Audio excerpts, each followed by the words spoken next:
في مصطلح معين انت ممكن تكون بتمارسه وانت مش واخد بالك، بس انت ما تعرفش هو ايه. المصطلح ده هو نزع الإنسانية. يعني ايه نزع الإنسانية؟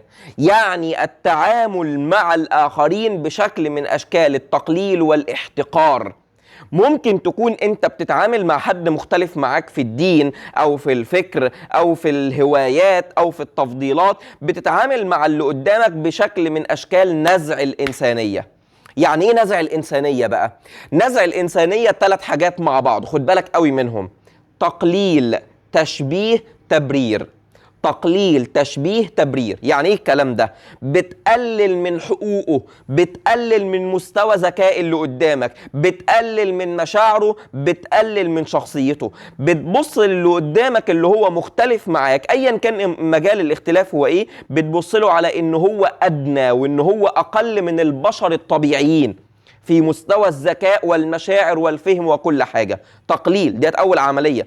العملية التانية تشبيه، بتشبهه بكائنات أخرى، ممكن تشبهه بالحيوانات، ممكن تشبهه بأفعال، ممكن تشبهه بأشياء، أنا آسف في اللفظ، ممكن يكون فيها قاذورات.